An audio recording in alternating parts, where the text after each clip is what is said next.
Welcome, listeners. In today's episode of Future Secured, we're going to find out why you should never go full cyber. So, joining my co-host Jason Murrell and I to sit down today is Edward Farrell, or standing up, as you can see, a long-time security practitioner, advisor, and founder of Mercury Information Security Services. Now, Edward's known for his blunt insights, deep field experience, and his commitment to nuance. And he brings a fresh perspective to an industry often caught between buzzwords and burnout. I loved a recent article Edward wrote on LinkedIn, Never Go Full Cyber, a great link from a cyber issue to a comedy classic. It really helps us with those analogies, I think. In today's episode, we're going to dive into that analogy. We're going to take a critical look into how we define the cybersecurity profession and the damage done when branding overtakes reality.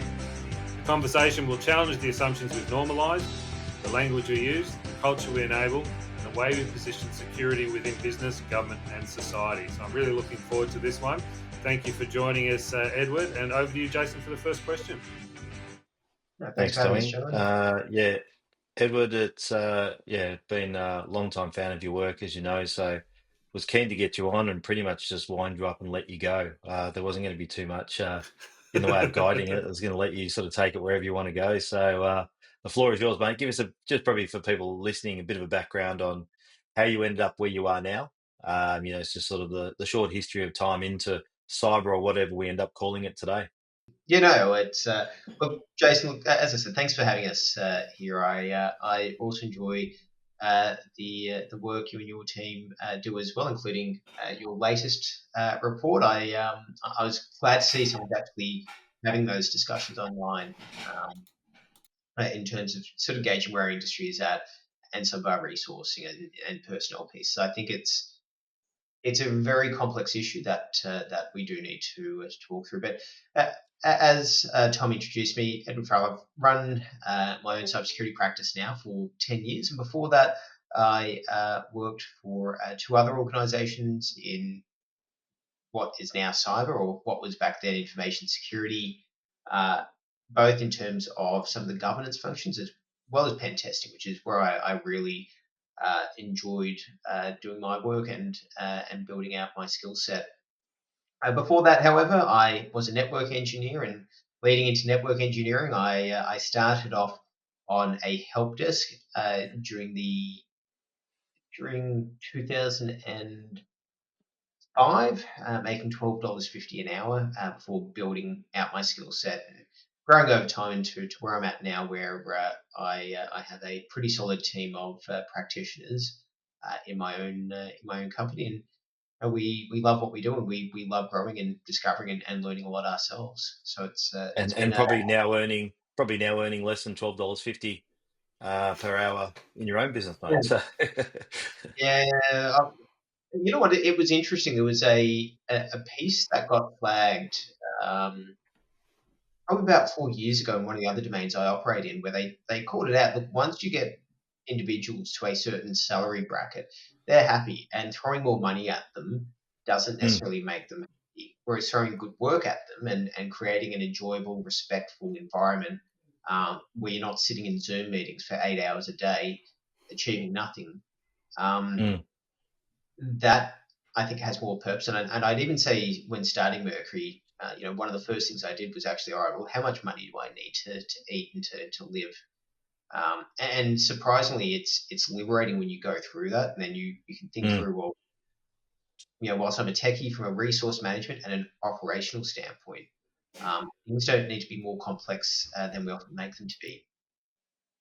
Yeah, no, I agree. I think that's the thing I've learned through business too, is that what you sort of aspirationally sort of think you want or need when you first start out, I think, as most people, and then what you find you actually need, and what's actually important, what you should be spending money on, and what is wasted money. What actually is really an asset, and what are liabilities. Even just the basics of that. So that will go down a different domain that I know we both meet minds on, is looking at P&Ls and balance sheets and stuff like that as well. But let's stick more on the cyber aspect of it. You have some really, I love your view on stuff. It's very solid, but also there's flexibility of thought, which I like as well. You're not so dogmatic that you grab the bone and just run with it in one direction. You do, sort of like to look at all sides of the equation, Can you just give us an idea just on your thoughts just on the current state of where we're sort of sitting at the moment, just to sort of kick it off? Yeah, so look, I think we're now getting to points of inflection in Mm, industry. A conversation piece I did have that probably nests in with some of your recent work is I think we're getting to a point where we will start to make aspects of our workforce and our jobs redundant, which I think is a good thing. mm, That's not to say that the problem goes away entirely, but I think there's an evolutionary aspect to the threats. So, for example, internal pen tests, when I was doing them like 10 or 15 years ago, you'd find like an SMB based exploit that you'd be able to pull off, and within minutes you'd be getting domain admin. mm. Same with 15, 20 years ago, SQL injection was all the rage. Yep. Developers have actually leveled their craft up, and I think we've only found one in the last probably 100 odd web app pen tests we've done, Okay. Well, that's good. or a few. There's been points where we're like, hey, this could exist, but we can't really exploit it. Mm, Um, people are actually making sense of a lot of those security controls, and so a lot of the things that were problems are lesser problems, and so that also I think starts to dictate where our industry heads towards, and also the problems that we actually are genuinely facing, both in terms of the threat environment, but our normal operation and how we execute on a day-to-day basis. Um, yeah. and so, as Tom highlighted, one of my articles recently, I did call out we're often having a disassociation between what is actually relevant and purposeful in cyber versus what are some of these on the ground realities, and how do we make those deductions of, well, here's the problem that we face. Let's, the network engineer in me wants to solutionize and wants to actually find out, okay, how do we fix this? Mm. Yeah, and I think that's when you look at some of the recent issues or recent attacks. I mean, it's still the same old stuff too. We've not really. I know when we sort of started businesses like with Jono and we did cyberware, back 2016, 2017. I remember we thought at the time this is going to become pretty obsolete, cybersecurity training and phishing solutions because that'll become obsolete pretty quickly. We probably thought we only had really 24, 36 months and that wasn't going to be an issue, but it still is. The password's still an issue, multi-factor authentication or 2FA, like we saw with the recent superannuation attacks, and phishing is still, one of the biggest vectors in. So, you know, that's the worry, I think, for a lot of us. I think when you just look at the basics not being applied, Mm. it's what are you sort of seeing in the evolution of that? Especially now that you've got, generative sort of Mm. AI and stuff on the horizon, really pushing in hard now. I would say we're not really seeing enough of an evolution. Nick Ellsworth had Mm, this great piece that he wrote about 15 years ago, which I think is still relevant today, which is there is an obsession with brain surgeons over GPs. mm. Um, That's a good point. yeah, well, and we saw it probably a lot even last year, where mid-sized banks started hiring exploit developers, Mm, at $200,000 a year salary, and just blowing a sizable chunk of your payroll on a function that will be relevant maybe 5% of the time. mm, Whereas you probably could have gotten, you know, one and a half, two analysts at that lower, at a lower cost. That would be far more purposeful. And so I think uh, there's a chasing the shiny things piece that we get very mm. fixated on without thinking through the why. Yeah. And that's kind of that classic case of you're going full cyber because you've seen this one talk over here that did something fantastic that's completely disconnected from your own reality. Mm. Yeah, and I think there's people trying to be ahead of the curve a lot too, and I see that in a lot of industries as well. I mean, when I first started out, we did sort of signs, like a sign business, and it was chemical fixing became the big thing all of a sudden. You got to chemical fix this, so the architects would get hold of that as being the new way of doing it, which wasn't any better than using silicon or anything else, or just anchor hooks that we used to use with silicon or with 3M type glues or liquid nails and stuff. But it just became the cool thing to do because it was new and they weren't any better, and it was a lot more expensive to do than actually just using the method that already worked. So, and I think you're right, in cyber we're falling into that trap as well. People are worried about these other things up here. It's almost like building the house without the foundation, just trying to chuck the roof on straight away without anything else in place. They're sort of going too far up the chain rather than worrying about the basics and building from bottom up. Yep. Yep. And I'd agree with that. I think we probably, I think you highlighted before, you're seeing parts of that with, we'll use AI to solve all of our problems. Having just gone through this as a recent internal project that actually, quite frankly, failed. We learned that, hey, AI isn't a fix here.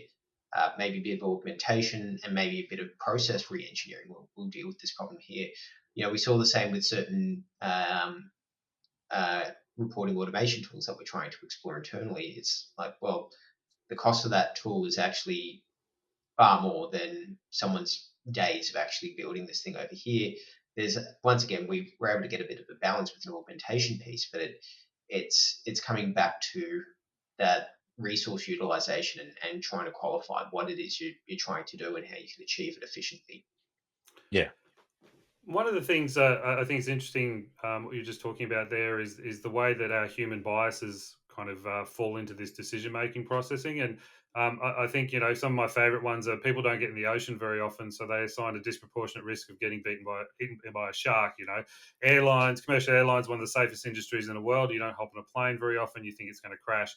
Getting in your car every day is the highest risk to you. And to your point, how important is that culture that we're building to focus on humans basically arming themselves with the right information rather than just the latest talk that they've seen and gone, wow, this is going to be the great solution. Because when you walk around the floors of, we're heading off to RSA very soon, everything is the ultimate fix. It's the panacea. It'll solve all your problems.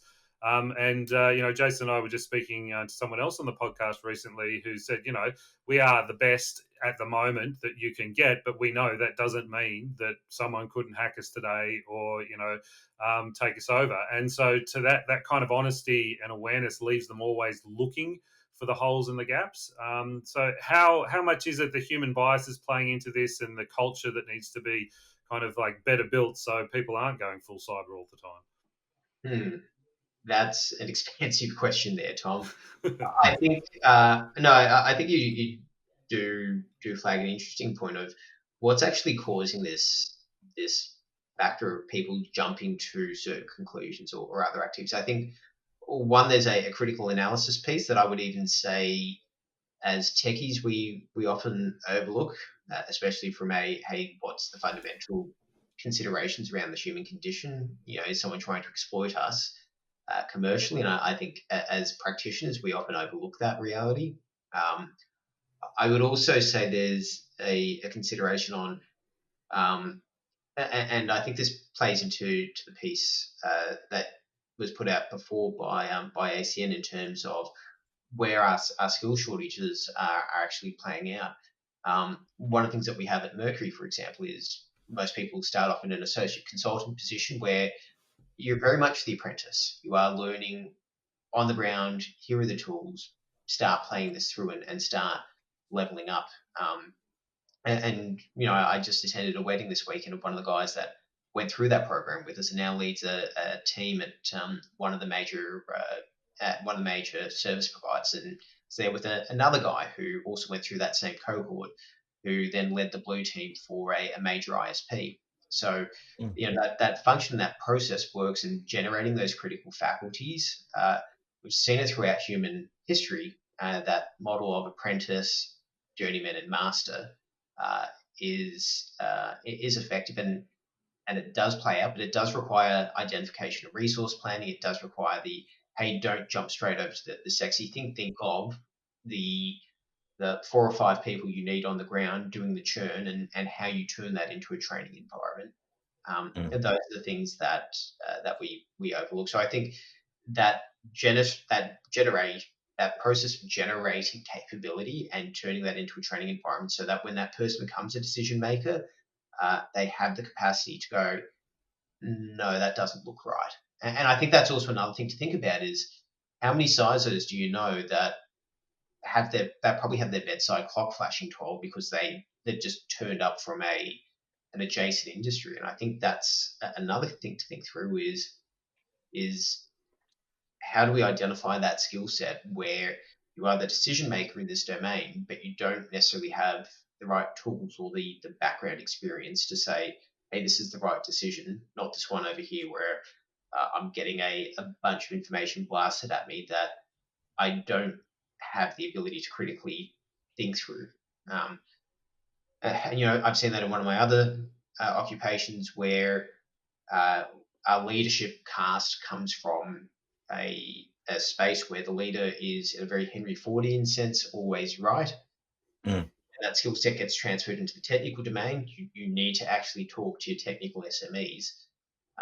There's a cognitive dissonance between, no, I have this C-level title, or I have this leadership title, but I don't know anything over Mm. here. And I need to actually do that analysis piece. And that, I think, is hard for some people. Because it sounds like your apprentice style program had that built in, but I imagine it's something that you don't see very much outside of experiences like yours. The report ACN released recently probably flags this with, hey, here's was this promise of all these entry level roles. Leslie Cathcart, who's moving to Melbourne soon, also posted a really good piece on LinkedIn flagging this with individuals she's been mentoring, where there was this sudden surge into training environments of do this boot camp, become a genius. And I think we didn't do that effectively. And there's still a lot of that playing out where there's this sudden skills rush without the industry creating the consolidated environment. And once we also see that exact same thing play out with Australian higher education providers as well. And one of the jokes an ex of mine, one of her friends, I think, did a criminology degree along with another 500 people. Something tells me we don't need 500 people every year doing NCIS. Yeah. Yeah. Well, but that's the point, isn't it, mate? And I think this is something that, and it's been misconstrued. Like when sort of talking about how we do fix this in the industry, there is a title put to it that I won't even mention in this podcast because it usually flares up all sorts of things. But that apprenticeship style model is something that we really need to look at, right? Because that is it, is that people in this domain are going to TAFEs or universities and the like to learn about cyber, and being stuck in an environment where they're often sponsored by a certain cloud provider or certain XDR providers and whatever, and they learn those tools and they learn it in that environment. But then once they get out into the workforce, they've got to learn so many things, not just the cyber part of the job, but just how actual business works. And if we don't have that, I mean, the reason that carpenters and plumbers and electricians and all that sort of stuff work in that sort of model is they do go on the job, they come back into that classroom environment, and they can actually add value back to other people. Oh, I worked on a commercial site, and this is how we did stuff. We use three-phase power, and this is how it's different to what you guys are doing on just a domestic front. And they actually get to mix and mingle with other people. So I go and work as if I'm studying cyber, and I'm doing AWS, and then Tom goes and he's working Azure Cloud or something else, we can sort of talk about the nuance or the differences between those and learn from each other in that environment. But it's from going out and using the tools and seeing how it works in the environment, coming back in the classroom. Also, it works for the people teaching, because the people teaching are often just stuck in the classroom all the time. And with such a fast moving domain of cybersecurity, we need to change the model so that it actually is more applicable. And how do we get people shifting careers? Like we had Matt on here from Fifth Domain the other day, and he was sort of saying that from some of the tools with Fifth Domain used in there, they've actually been able to, with capture flag type things, find people that would be good to work in cyber that weren't even working in the domain from doing those activities. And we've heard that story multiple times, haven't we, Tom? Where people have come out of it, especially if it is an army background or similar, and they've found people that just like doing it in their spare time and then end up sort of moving into the domain. We need to find new ways of discovering people and finding people that really have a passion for getting into the industry and might just have an untapped talent as well. So there's so many different ways we've got to look at this problem to find a solution, rather than just keep doing the same thing over and over again and expecting a different result. It's just not working. Well, probably not a solution, as much options, because I think I never talk in terms of solutions. It's always about trade-offs, and I think we can reduce some of our academic dependence and some of our training institution dependence, which I think we do have an over dependence on, but the structured learning in those environments is also quite valuable. So, and that also then needs to be tempered with very much market demands. I think one of the issues I see with education training providers is there was this one period where everyone was becoming a pen tester, and it's just doesn't help us. Yeah. Yeah. Yeah, and that's it. And actually, I think that's something we've also spoken about is it's such a broad church, cybersecurity. There's so many different layers to it. What are all those avatars and what they look like? And what do you need to be there? And I think that, and again, this is repeating stuff that we've spoken about before on this program, Tom, but yeah, going back to that discussion with a career advisor at year 10, when we do have the application of what that person could do based on what their skill set is and what they need to do in 11 and 12 to become something other than just the standard issue vanilla jobs that have always been done, because the world is changing quickly. And as Ed said, a lot of these things are going to change with regard to what were jobs that were applicable 2 or 3 years ago. Now, with the advent of how AI and different things are starting to come into play, is changing that field dramatically, and we need to keep up to speed and up pace with that as well, and actually encourage the use of these tools. You've touched on this. How important do you think it is that we can maybe create some clearer definitions that allow people to kind of clearly identify and understand things? Because it's a mess of technobabble, all the different Mm. jobs, the different pathways, and it is confusing. And people are, in a lot of cases, are trying to do their best, but come up wanting. I think the definitions are already there. So I've kind of got a broad Venn diagram. I like showing people that, when I ask the question, what is cyber? I'm like, well, here's the Venn diagram. You're here. It's this intersection between these multiple domains. Um, and, this was a post I did after an AICD talk where the speaker, who was on a couple of boards and had their Order Australia, um, the one line that the marketing department set them up with was, do a black box. Mm. Yeah, do a black box. And so it's like, well, actually, this is I then took the ISC2 definition of black box. It's just like, what you just said is inconsistent with these realities over here. And Mm. for me, I was just twitching that whole talk of what's going on here. I can imagine. I can imagine. Yeah, it was a little bit, a bit of frustration, but Mm. it was just back on that piece we talked about. There is a marketing hype. Mm. And I think this kind of comes back to what we said of people get very enthusiastic without having the underlying smarts to Mm. enable that. The Prussian General von Moltke actually wrote of this of everyone always, when they're doing their TED talk, they talk about a leader needs to be smart and unmotivated. Um, if you actually look at his whole analysis, it's that's your leader, your staff officer is smart and motivated, and your executor is not smart and not motivated. But the one person Mm. you don't want is this person that is motivated, that hasn't taken the time to learn the domain, but incredibly enthusiastic and likes to do TED talks is Mm. quite dangerous. Yeah, a motivated idiot. I wouldn't use the I word. I think more often than not, that's just a matter of time. Mm.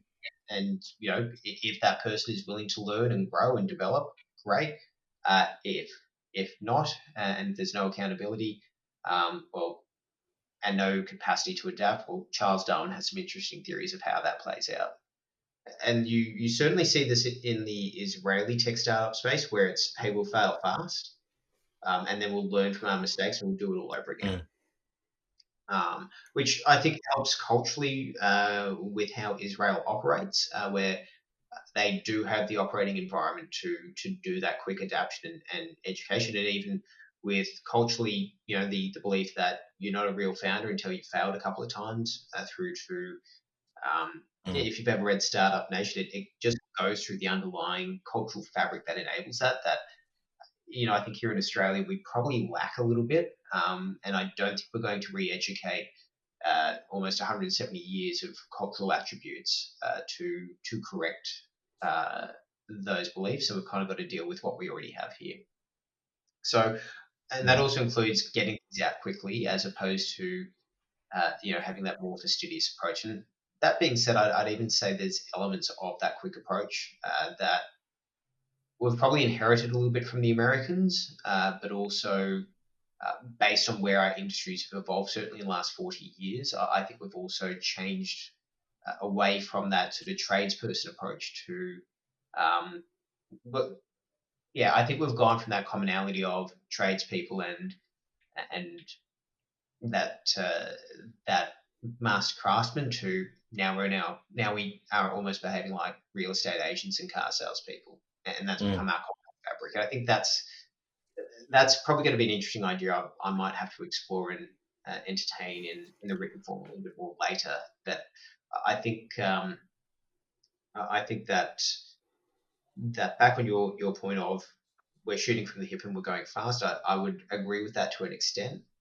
We still have capable businesses that I call them grey men. They sit there. They'll do the occasional presentation at a conference with a modest crowd and a solid group of followers. But they won't be the folks on A Current Affair or on 60 Minutes talking about how awesome their product is and how fabulous they are as people. And I think we've kind of got that sort of two-phase space of people that are just going all out and either swindling what little capital and time we have, or people in that sort of mid-zone that they get there. Some of them actually have to end up falling off, and I think we've even had that in a couple of quarters over the last few years where we've dropped back our engagement and we've been kind of cast into irrelevance. And so there's almost this sort of multiple playing field where you're trying to keep on top of all that. And I think that's going to be our challenge. But if as you said, do the hard work, keep going through, you do eventually break through. It's just you just got to keep doing that. What do you think needs to shift to help SMEs in Australia, SMBs, to actually build this in by design, or is it just something that isn't going to happen? Look, I'm usually a very laissez-faire person in this domain. I think we will learn. I mentioned Israel before. I think if you look at the Israeli ecosystem, I would say environments of contention force people to learn. And if we also look at that, with post-Treaty of Westphalia in Europe and smaller nation states, they had to learn very quickly, which actually contributed to their innovation space, which is why we had so much scientific literature and innovations, especially during the Enlightenment period, even the Scottish Enlightenment period as well, where all these great things that led to the Industrial Revolution came about, not because they were dictated by kings, but because an environment of contention had existed that forced people to adapt and grow. Now, contrast that, of course, with China, where when it was very much viewed as the Middle Kingdom, we didn't see that level of evolution. We actually saw stagnation, so that by the time the Europeans turned up, as I said, Charles Darwin had a very different outcome for them. But that's now, of course, changing. If we look at this from a space of geopolitics now, reapplying that into the technical domain, Australia, Australia is still very much the lucky country, and we've still got a lot of resources, but they're coming under contention. And I think there's a space here from a small business standpoint where we will find methods to adapt and deal with the threat, but also if we leave it to a free market approach, that should lead to a lower cost exercise. I think my big fear is if we do mandated standards requirements, my fear is they can be botched. Whereas I think industry-led ones that are adaptable based on outcomes within market will be far better. And we already see this with certain compliance regimes that are industry-led. Mercury is a CREST pen testing practice that actually says, hey, my testers have gone through a process of assessment. My business also has supporting governance requirements. We also see it with ISO 27001, where it reduces cognitive load. And if it's applied properly, then generally speaking, you can at least attest to some level of security. I think you're already seeing this with SMB 1001, where that standard makes a lot more sense. But once again, we've also seen the limitations from a free market standpoint, where we're now seeing an absence of harmonization with standards, and I'm dealing with businesses that are operating in multiple jurisdictions and have a massive workload ahead of them. And I think that's going to be our next challenge. But back on your question, how do we get better security? There's a thought process that I think every founder, every developer, every engineer needs to start going through of, okay, well, what's actually going to threaten this space and why? And that's already got an existing rich history of how someone going to execute their attack. Mm. as a very simple one. Yeah, I don't think the businesses think through that enough, and that's something because it's the excitement when you're starting a new business, and if we're talking fail fast, one of the byproducts of that often is that they're not really worried about the security part. It's like, let's test it first and let's give it a run, and then we'll sort of bake that in after. But then sometimes your business can catch fire and get so far ahead of itself that you never really play catch up with the security part of it, and then it becomes Ed, that they get to the part where a VC does come to look to actually add some capital to it. They go doing some due diligence and say, actually, security stack, what's going on here? Or are you actually ISO 27001? You mentioned the S&B 1001. If you sort of get up to the higher standards there, you're almost 70% of the way with ISO, and it has a mix of ISO and NIST and all that sort of stuff. So you can sort of choose your own venture at that point. But yeah, they often just don't do this. So I think, like occupational health and safety, it'll become just a norm one day. Is probably more the hope than anything else. And then we sort of take that out. But as you said at the start, I think we're at that nexus at the moment, or that real difficult point. It's a real tipping point at the moment. I think we're sitting on that. It could actually go either way, and I'm probably more hopeful that it goes the right way, and it just becomes a bit easy to apply and becomes. But I think generationally, that's going to be the thing too. The generation behind us, hopefully, is going to help sort of push that forward. Because I think we need to go back a generation or so to try and fix this, to push forward, because we've sort of missed the boat with the predecessing generation, unfortunately.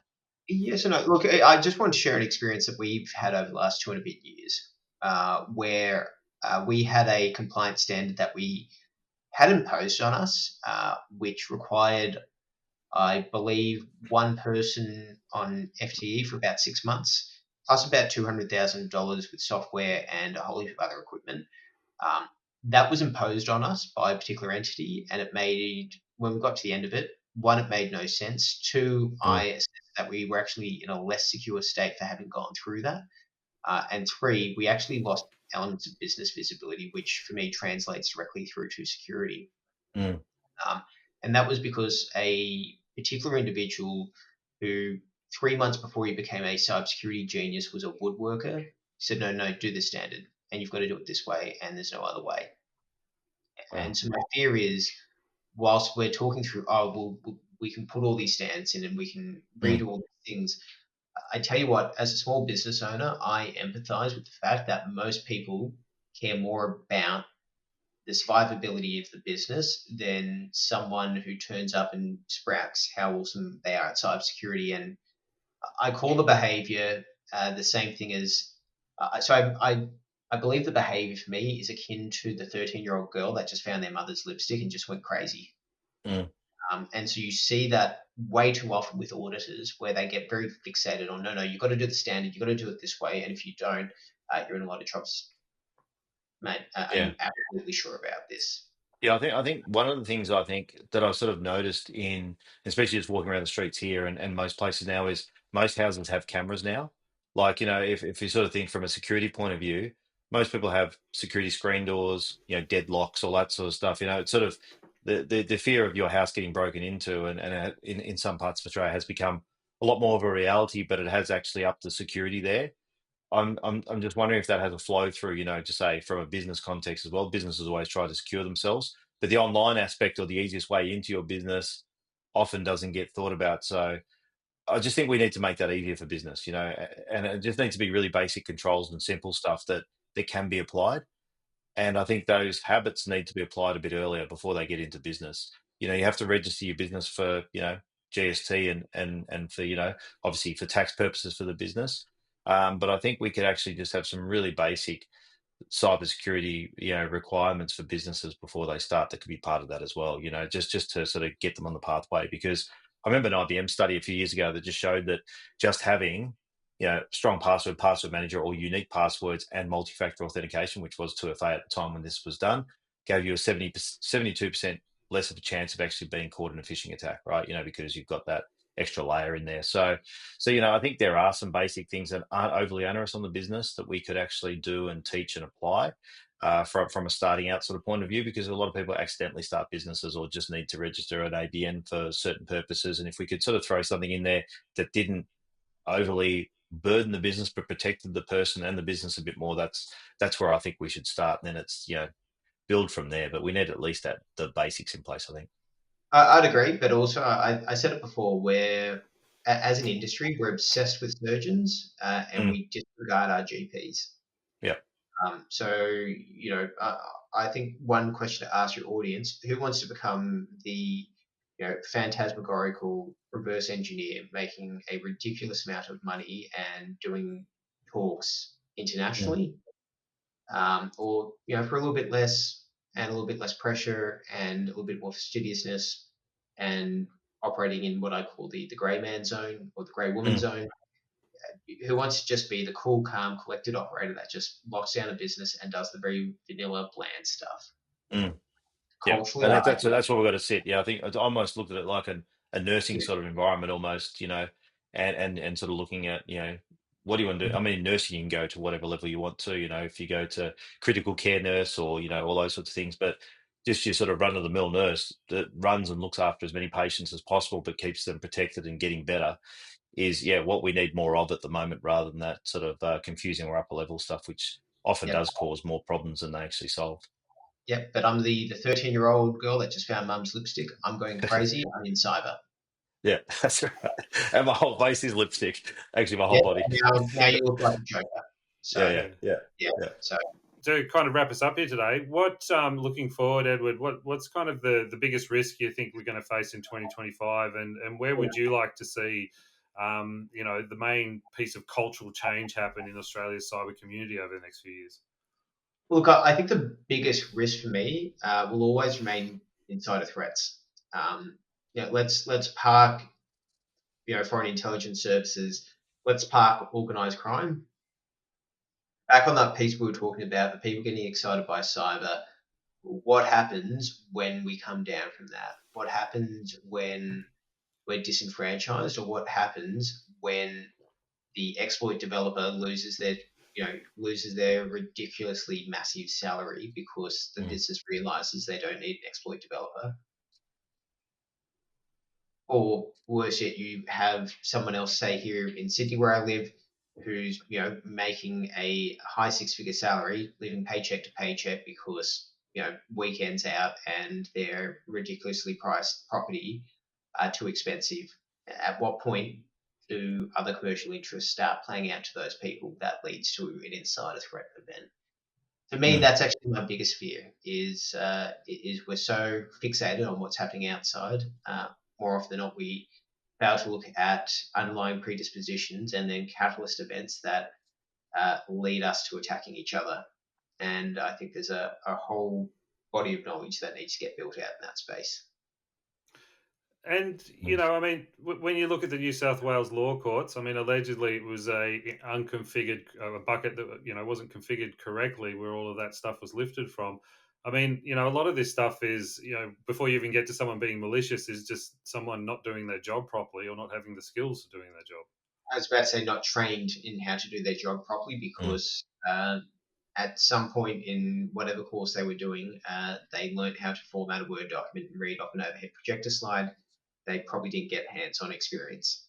And that's the other thing is too, we do these little fire drills at our offices, and have someone with a plastic hat or whatever walk us down some fire stairs, but we never even just run the basic stuff for if a cyber incident happens in a workplace, and that's also something that's missing. But we could start a whole nother podcast on all that sort of stuff. So it'd be like asking, do you pay the ransom or not? Well, to be honest, the ransom's cheaper than paying your incident responders sometimes. That's right. Yeah. At which point you're helping starving kids in various parts of the world. Admittedly, there's 17-year-old starving kids, but yeah. That's what I mean. That opens up a whole other Pandora's box if you go to that track. So thank you so much, Edward, for joining us. Thank you as always, my co-host Jason. It's nice to kind of lift the band-aid off a couple of these issues that don't normally get talked about. You can basically jump online and find more about Mercury, and you can also find Edward on LinkedIn, follow him and read some of these great articles.